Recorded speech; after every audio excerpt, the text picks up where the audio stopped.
అందరికి నమస్తే. కేసీఆర్ రావడం, ప్రెస్ మీట్ పెట్టడం అయిపోయింది.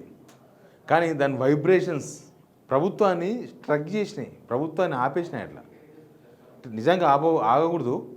బట్ వీళ్ళందరూ ఇక దాని మీదే పడ్డారు. ఇక వీళ్ళు దాన్ని కౌంటర్ ఇయ్యలేక చచ్చిపోతారు నిజం చెప్పాలంటే.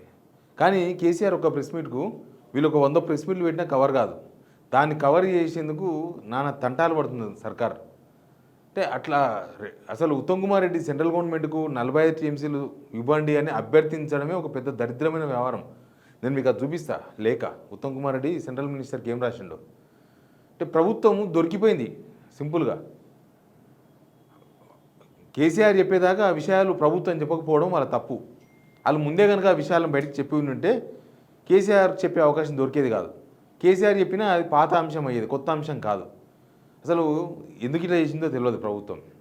నిజంగానే కుమ్మక్క చేసిందా, లేకపోతే ఇంకేదైనా వేరే వేరే లాభాలు చూసుకొని అలా చేసినారా ఏమో తెలియదు. కానీ ఆ వైబ్రేషన్ నుంచి బయటపడడానికి కేసీఆర్ ప్రెస్ మీట్ అనే ఒక ఫీవర్ వీళ్ళకి, ఆ ఫీవర్ నుంచి బయటపడడానికే ఏమేమి తంటాలు పడుతున్నారో చూపిస్తాను నేను మీకు. అంతకన్నా ముందు వీడియో షేర్ చేయండి, సబ్స్క్రైబ్ చేయమని పదే పదే అడుగుతున్నా. అడగడానికి రీజన్ ఉంది, చూసి వదిలేయకండి, సబ్స్క్రైబ్ చేయండి.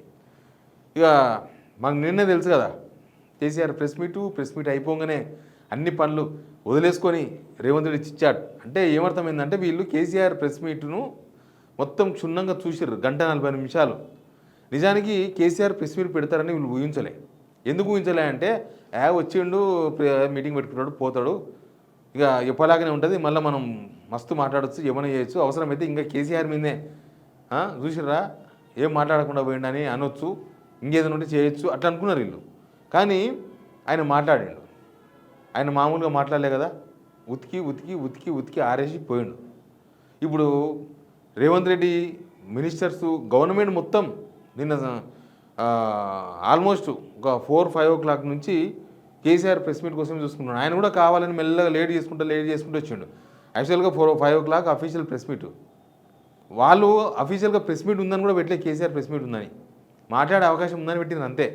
గవర్నమెంట్కి అప్పుడే స్టార్ట్ అయింది డుగ్ 5 గంటలు కాలే.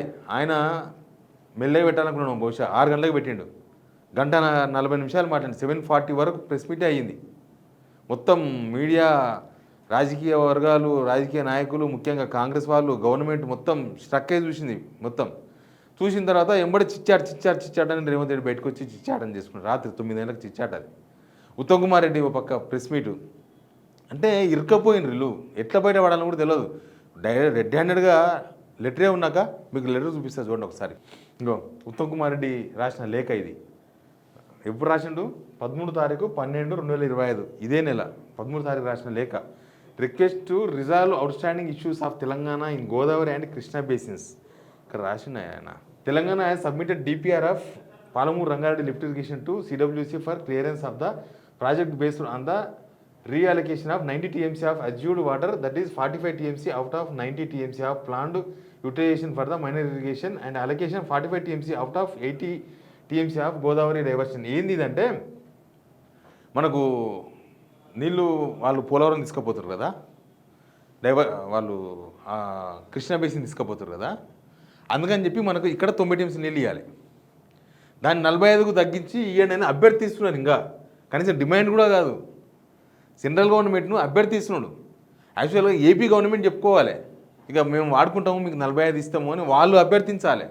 వాళ్ళు ఏమి అభ్యర్థించారో మనకు తెలియదు, బయటికి రాలే. కానీ మన గవర్నమెంటు మాత్రం ఇంకో లేఖ, ఈ లేఖతో ఇరుక్కపోయింది గవర్నమెంట్. ఈ లేఖనే సెంట్రల్ గవర్నమెంట్ బేస్ చేసుకొని 45 TMCలే ఇస్తామంటది. ఈ లెటరే ఇప్పుడు ఈ లెటర్తోనే వీళ్ళు ఏం మాట్లాడలేకపోతున్నారు. ఏం మాట్లాడలేక సంబంధం లేని విషయాలు. ఉత్తమ్ కుమార్ రెడ్డి మళ్ళీ కూడా చిచ్చార్జ్ చేసిండు. ఇప్పుడు కూడా ఉత్తమ్ కుమార్ రెడ్డి రాత్రినేమో ప్రిపేర్ అయ్యి రాలేదన్నాడు. ఇప్పుడేమో రాష్ట్రంలో ఇప్పుడు ప్రాజెక్టులు మేమే మొత్తం కట్టినాం, రాష్ట్రంలో ఉన్నాయి, మీరు ఎందుకు కట్టలేదు, పాలమూరు రంగండి ఎందుకు పూర్తి చేయలే, పూర్తి చేయకపోతే మీరు వచ్చి పూర్తి చేయండి. 90% పూర్తి కాకపోతే 90% పూర్తి అయితే నీళ్ళు ఎందుకు ఇవ్వలేని అడుగుతారు. 90% పూర్తి అయితే నీళ్ళు వస్తాయా? 100% పూర్తి చేసుకొని నీళ్ళు ఇవ్వాలి. మీరు 2 yearsలో పాలమూరు రంగంలో ఎంత పని చేసారు? అసలు పనే చేయలేదు, తట్ట మట్టి కూడా ఎత్తలేదు.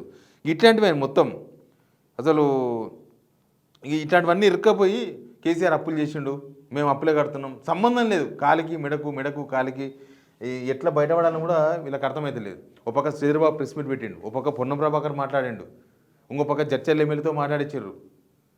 ఇక ఆడికి అయిపోలేదు, ఎట్లా డైవర్షన్ చేయాలి. ఇప్పుడు మినిస్టర్ల చిచ్చాటు, మినిస్టర్లతో చిచ్చాటు అంట, మీడియాతో చిచ్చాటు చేస్తారు కానీ మినిస్టర్లతో చిచ్చాటు మీడియాతో చేయొచ్చు, మినిస్టర్లతో కూడా చిచ్చాటే. అది కూడా అంటే అఫీషియల్ క్యాబినెట్ మీటింగ్ కాదు. ఎంత పరిశాన్ అయితే మీటింగ్ పెట్టుకోవాలి మీరు.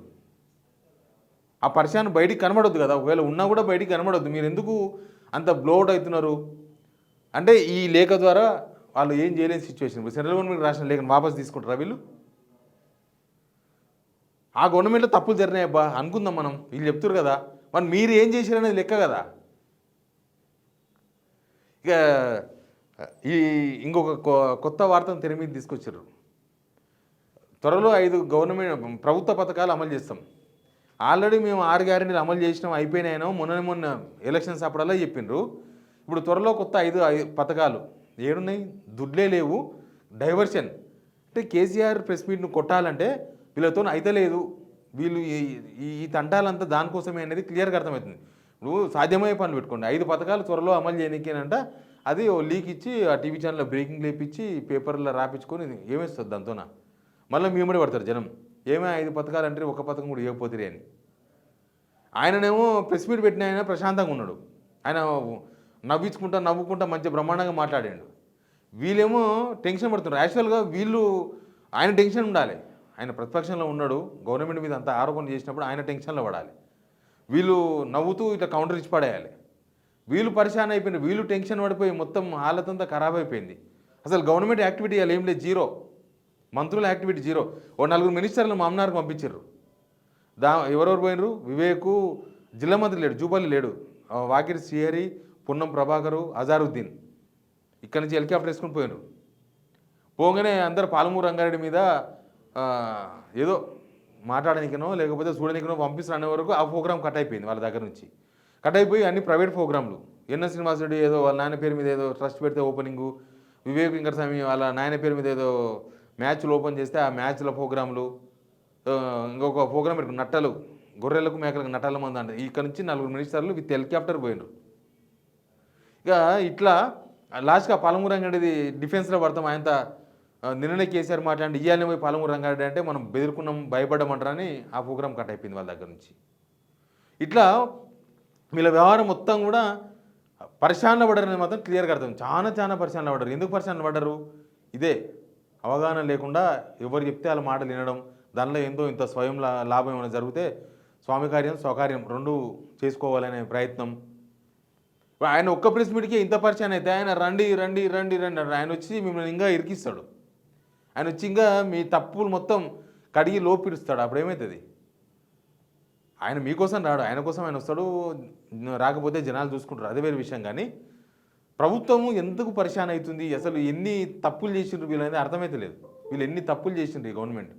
కేసీఆర్ తప్పులు చేస్తుంటే ఆయన మీద కేసులు పెట్టవచ్చు, ఆయన ఏమైనా చేయొచ్చు. కాంట్రాక్టర్తో కమిషన్ తీసుకుంటే కేసులు పెట్టవచ్చు. కాళేశ్వరం గురించి మాట్లాడుతున్నారు ఉత్తమ్ కుమార్ రెడ్డి. కాళేశ్వరం మీ వల్లనే కూలింది, ఇది కేసీఆర్ వల్లనే కూలింది. అసలు ఏం మాట్లాడాలని కూడా అర్థమైతే లేదు వీళ్ళకు.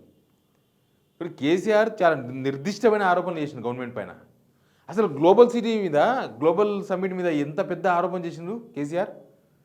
గట్లా డేరాలు కట్టుకొని ఫ్లెక్సీలు వేసుకొని 3D బొమ్మలు పెడితే వస్తావా, అవి డూప్లికేట్ ఎంఓయూలు అన్నాడు. ఒక్క మినిస్టర్ స్పందించలే. ఇంకా శ్రీధర్బాబు ప్రెస్ మీట్కి అదే ఉంటుంది. ఇట్లా ఒక్క ప్రెస్ మీట్కే మొత్తం ఫ్లెక్సీ కనుక కట్టినాక 4 రోజులు చూస్తే గాలికి చిరుకలు పిరుకు అయిపోతుంది. అట్లా అయిపోయినారు ఒక్క ప్రెస్ మీట్కి వీళ్ళు. ఏం జరుగుతుందో ప్రభుత్వంలో ఎందుకు ఇంత పరిశాన్ అవుతున్నారు అనేది ప్రజలు ఆలోచించాలి. ప్రభుత్వం అంతా సవ్యంగా ఉంటే, ప్రభుత్వం కరెక్ట్గా చేస్తే కేసీఆర్ వచ్చి ఆరోపణలు చేయని, ఇంకోరు నుంచి ఆరోపణ చేయని, వీళ్ళకి ఎందుకు బాధ? ఒక పక్క బీజేపీ రాష్ట్ర అధ్యక్షుడు ఏమో బీఆర్ఎస్ పని అయిపోయింది, ఇంకా బీఆర్ఎస్ నమ్మరు అని స్టేట్మెంట్ ఇచ్చిండు. వాళ్ళు పరిశానే ఉన్నారు. ఒక్క కేసీఆర్ ప్రెస్ మీట్ చుట్టే తిరుగుతున్నాయి ఇవన్నీ కూడా. ఒక్క ప్రెస్ మీట్ చుట్టే. దాన్ని ఏమర్థం చేసుకోవాలంటే వీళ్ళు డిఫెన్స్లో పడరు, కేసీఆర్ చక్కర్లో పడరు. వీళ్ళు కేసీఆర్ చక్కర్లో మంచిగా పడరు. వాడే ఆయన ప్రెస్ మీట్ మీదే మాట్లాడుతున్నారు, ఆయన ప్రెస్ మీట్కే కౌంటర్లు ఇస్తున్నారు, ఆయన ప్రెస్ మీట్కి ఎందుకనే ఇంకేదో చేసే ప్రయత్నం చేస్తున్నారు, దాన్ని ఎట్లా మార్పియాలని ప్రయత్నాలు చేస్తున్నారు. ఇట్లయితే గవర్నమెంట్ నడుస్తుందా, నడిపిస్తారా వీళ్ళు? కానీ ఆయన చేసిన ఆరోపణలకు సమాధానం చెప్పకపోతే మీరు ఇరకపోతారు, గవర్నమెంట్లో ఉండరు మీరు. మీరు ఆయన మీద చేసిన ఆరోపణలకు మీరే ప్రూవ్ చేయాలి, మీ మీద వచ్చిన ఆరోపణలకు మీరే ప్రూవ్ చేసుకోవాలి. ఈ రెండు మీ మీదే ఉన్నాయి బాధ్యత. Please subscribe.